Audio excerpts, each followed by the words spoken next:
அம்மாள் சொன்னாள் சீதைட்ட, அம்மா ரொம்ப நாளா விமர்சனம் பண்ணி பார்த்தேன், ஸ்திரீகளுக்கு புருஷனுக்கு மேற்பட்ட பந்து உண்டோன்னு பார்த்தேன், தெரியலேங்கிறாள். நாதோ விசிஷ்டம் பஷ்யாமி பாகவம் விமர்சம் தியாகம், தேடி தேடி பார்த்தேன், புருஷனுக்கு மேற்பட்ட பந்து ஸ்திரீக்கு உண்டோன்னு தெரியவே இல்லைன்றாள்.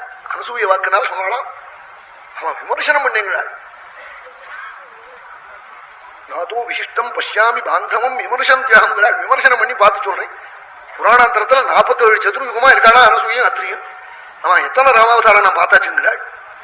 அப்படிப்பட்டவள் நான் தேடி தேடி பார்த்தேன், புருஷனுக்கு மேற்பட்ட பந்து தெரியலேங்கிறாள். அதுதான் குழந்தைகளுக்கு தெரியணும். குழந்தைகள் என்ன நினைக்கிறா, கல்யாணம் பண்ணிட்டா கட்டுப்பட்டு சிரமப்படுத்த வேண்டியிருக்கு, அடிக்கிறான் போறான் வரான் வைக்கிறான்.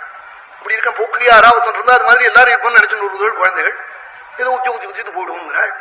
கல்யாணம் பண்ணிட்டா ஒரு பயம் மிரட்டுவன், உத்தியோகத்துக்கு போனா எத்தனை பயம் மிரட்டுவன் தெரியுமோ.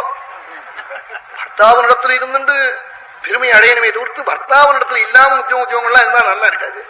அப்படியே நல்ல பர்த்தாட்ட இருந்து அழகா நடந்துக்கிண்டு அதனால க்ஷேமத்தை அடையணும். எல்லாம் நம்ம தேசத்துல அப்படி இருந்திருக்கு, அவளாம் நல்லா தான் இருந்திருக்கா.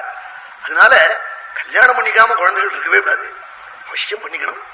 அது அதுக்கு காரணம் இப்படி நினைச்சுக்கிறாள். அப்படி சில குழந்தைகள்லாம் மனசுல நினைச்சுக்கிறாள். சின்ன குழந்தைகள் தானே அப்படி தோணும். தூணினா அது பெரியவாளா இருக்கிறவா சொல்லணும், மாதா பிதாக்கள் சொல்லணும், பந்துக்கள் சொல்லணும், திறத்தியார் சொல்ல முடியுமா? அப்படி எப்படி மனசுல அவளுக்கு படும்படியா சொல்லணும். ஏன்னா அவனுக்கு பொறுப்பு வந்து விடணும். அப்பா அம்மா எவ்வளவு பொறுத்துப்பன்.